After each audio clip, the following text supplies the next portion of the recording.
Hello, my name is Terry Steniger, and I'm representing the Grace United Church. Today's readings is from Ezekiel chapters 27 to 30, and I'll be reading from the Good News Bible in today's English version.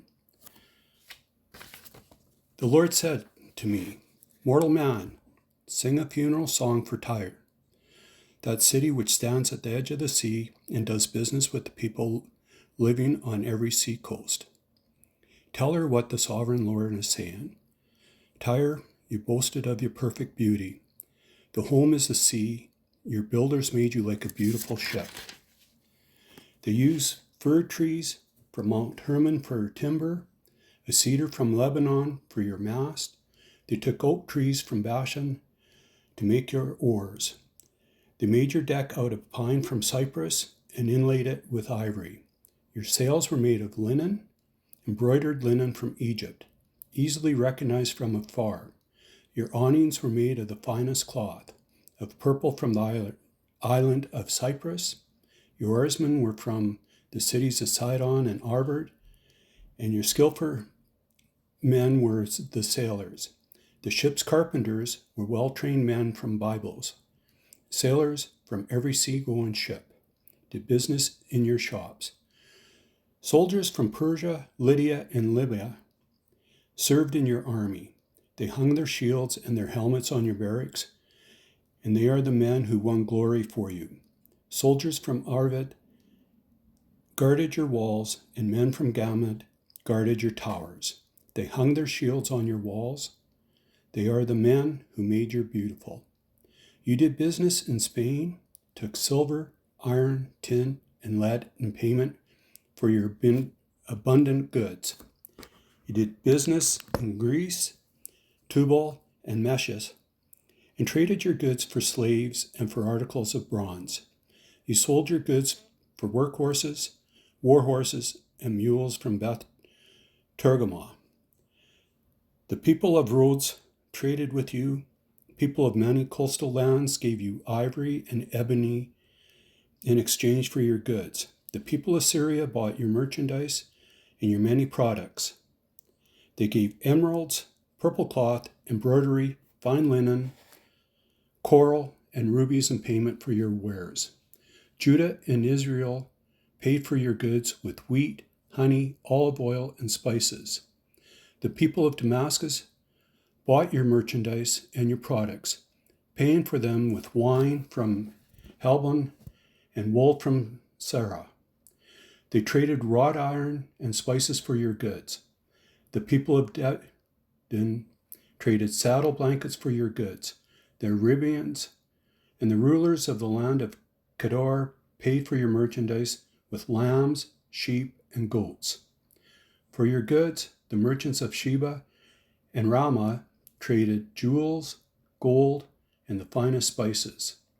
The cities of Harnan, Cana, and Eden, the merchants of Sheba and the cities of Asher and Chemad, they all traded with you.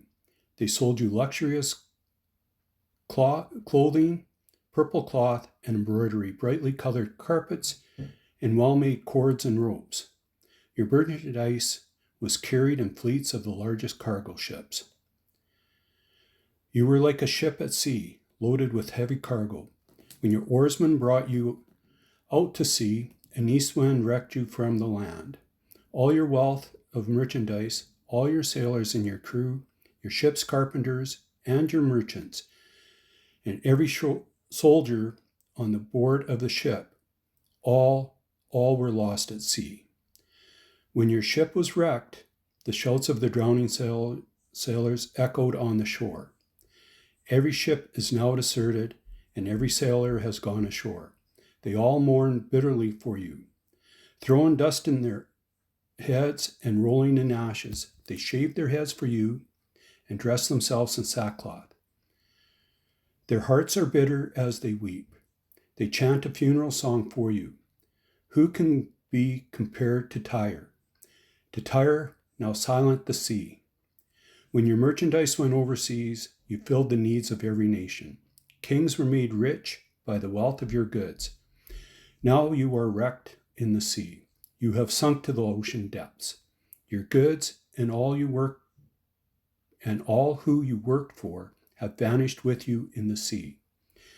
Everyone who lives along the coast is shocked at your fate. Even their kings are terrified, and fear is written on their faces. You are gone, gone forever, and merchants all over the world are terrified, afraid that they will share your fate. Chapter 28. The Lord spoke to me, mortal man.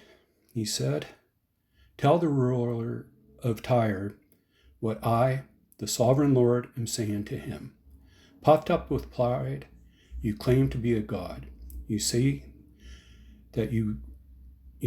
like a god, you sit on a throne surrounded by the seas. You may pretend to be a god, but no, you are immortal, not divine. You think you are wiser than Daniel, that no secret can be kept from you. Your wisdom and skill made you rich with treasures of gold and silver. You make clever business deals and kept on making profits. How proud you are of your wealth. Now then, this is what I, the sovereign Lord, am saying. Because you think you are wise as a god, I will bring ruthless enemies to attack you. They will destroy all the beautiful things that you have acquired by skill and wisdom. They will kill you and send you to a watery grave. And when they come to kill you, will you still claim that you are a god? When you face your murderers, who will be mortal and not at all divine, you will die like a dog at the hand of the godless foreigners. I, as the sovereign Lord, have given the command." The Lord spoke to me again. "Mortal man," he said, "grieve for the faith of what is waiting for the king of Tyre. Tell him what I, the sovereign Lord, am saying.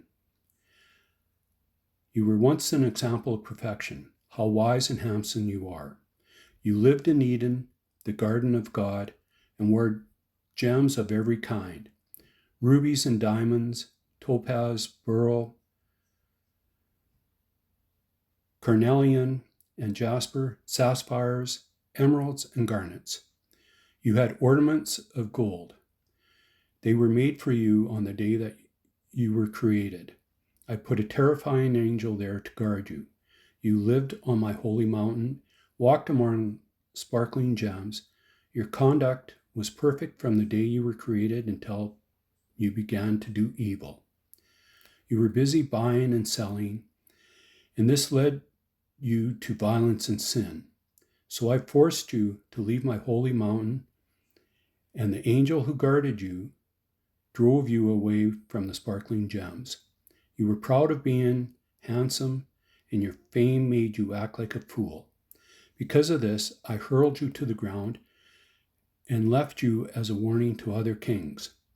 You did such evil in buying and selling that your places of worship were corrupted.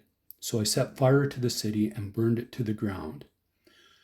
All who look at you now see is reduced to ashes. You are gone, gone forever, and all the nations that have come to know you are terrified, afraid that they will share your fate. The Lord said to me, "Mortal man, denounce the city of Sidon. Tell the people there that I, the sovereign Lord, say about them, I am your enemy, Sidon. People will praise me because of what I do to you. They will know that I am the Lord when I show how holy I am by punishing those who live in you. I will send diseases on you and make your blood flow in the streets. You will be attacked from every side and your people will be killed. Then you will know I am the Lord." The Lord said, "None of the surrounding nations that treated Israel with scorn will ever again be like thorns and briars to hurt Israel, and they will know that I am the sovereign Lord." The sovereign Lord said, "I will bring back people of Israel from the nations where I scattered them, and all the nations will know that I am holy. The people of Israel will live in their own land, the land that I gave you to my servant Jacob. They will live there in safety. They will build houses and plant vineyards. I will punish all their neighbors who treated them with scorn, and Israel will be secure. Then they will know that I am the Lord, their God. On the 12th day of the 10th month of the 10th year of our exile, the Lord spoke to me. Mortal man, he said, denounce the king of Egypt. Tell him how he and all the land of Egypt will be punished. Say that this is what the sovereign Lord is telling the king of Egypt. I am your enemy, your monster crocodile lying in the river. You say that the Nile is yours and that you made it. I'm going to put a hook through your jaw and make the fish in your river stick fast to you. I will then pull you up out of the Nile with all the fish sticking to you.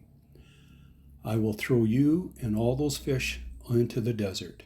Your body will fall to the ground and be left unburied. I will give it to the birds and the animals for food. Then all the people of Egypt will know that I am the Lord. The Lord says, the Israelites relied on you, Egyptians, for support, but you were no better than a weak stick. When they leaned on you, you pierced their armpits and made them wrench their backs. Now then, I, the sovereign Lord, am telling you that I will have men attack you with swords, and they will kill your people and your animals. Egypt, will you become an enemy of wasteland? Then you will know that I am the Lord. Because you said that the Nile is yours and you made it, I am your enemy and the enemy of your Nile. I will make all of Egypt an empty wasteland, from the city of Magdal in the north to the city of Ashwan in the south, all the way to the Sudanese border. No human being or animal will walk through it. For 40 years, nothing will live there. I will make Egypt the most desolate country in the world. For 40 years, the cities of Egypt will lie in ruins, ruins worse than those of any other city. I will make the Egyptians refugees. They will flee to every country and live among other people. The sovereign Lord says, after 40 years, I will bring the Egyptians back from the nations where I have scattered them, and I will let them live in southern Egypt, their original home. There they will be a weak kingdom, the weakest kingdom of all, and they will never again rule other nations. I will make them so unimportant that they will not be able to bend any other nation to their will. Israel will never again depend on them for help. Egypt's faith will remind Israel how wrong it was to rely on them. Then Israel will know that I am the sovereign Lord. On the first day of the month of the 27th year of our exile, the Lord spoke to me. Mortal man, he said, King Nebuchadnezzar of Babylon launched an attack on Tyre. He made his soldiers carry such heavy loads that their heads were rubbed bald and their shoulders were worn raw. But neither the king nor his army got anything for all their troubles. So this is what I, the sovereign Lord, am saying. I'm giving the land of Egypt to King Nebuchadnezzar. He will loot and plunder and carry all the wealth of Egypt as his armies pay. I am giving him Egypt in payment for his services because his army was working for me. I, the sovereign Lord, have spoken. When this happens, I will make the people of Israel strong and let you, Ezekiel, speak out where everyone can hear you, so that they will know that I am the Lord. The Lord spoke to me again. Mortal man, he said, prophesy and announce what I, the sovereign Lord, am saying. You are to shout these words. A day of terror is coming. A day is near the day when the Lord will act, a day of clouds and trouble for the nations. There will be war in Egypt and great distress in Sudan. Many in Egypt will be killed, and the country will be plundered and left in ruins.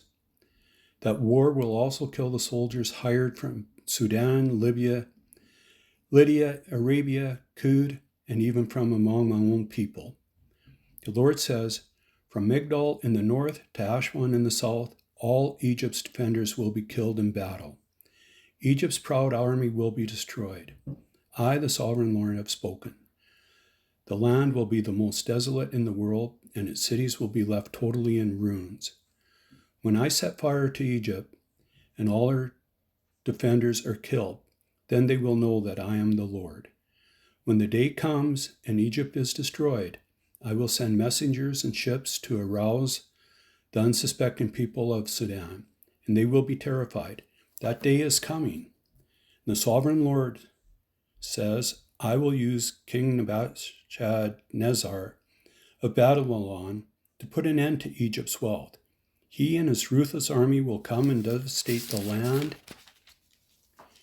They will attack Egypt with swords, and they will be full of corpse. It says, I will dry up the Nile and put Egypt under the power of evil men, foreigners who will destroy the whole country. I, the Lord, have spoken. The sovereign Lord says, I will destroy the idols and the false gods in Memphis. There will be no one to rule Egypt. I will terrify all the people. I will make southern Egypt desolate and set fire to the city of Zoan in the north, and I will punish the capital city of Tibus. I will let the city of Pelusium, Egypt's great fortress, feel my fury. I will destroy the wealth of Tibus, and I will set fire to Egypt, and Pelusium will be in agony. The walls of Thebes will be broken down, and the city will be flooded. The young men of the cities of Heliopolis and Bubastis will die in the war, and other people will be taken prisoners. Darkness will fall on Taphanes when I break the power of Egypt. I will put an end to the strength they were so proud of. I will cloud over Egypt, and the people of all her cities will be taken prisoner. When I punish Egypt in this way, they will know that I am the Lord. On the 7th day of the first month of our 11th year of our exile, the Lord spoke to me. Mortal man, he said, I have broken the arm of the king of Egypt. No one has bandaged it or put it in a sling so that it could heal and be strong enough to hold a sword again. Now then, this is what I, the sovereign Lord, say. I am the enemy of the king of Egypt, and I am going to break both his arms, the good one and the one already broken, and the sword will fall from his hand. I am going to scatter the Egyptians throughout the world. Then I will make the arms of the king of Babylonia strong and put my sword in his hands. I will break the arms of the king of Egypt, and he will groan and die in front of his enemy. Yes, I will weaken him and strengthen the king of Babylonia. When I give him my sword and he points it towards Egypt, everyone will know that I am the Lord. I will scatter the Egyptians throughout the world. Then they will know that I am the Lord. The word of the Lord.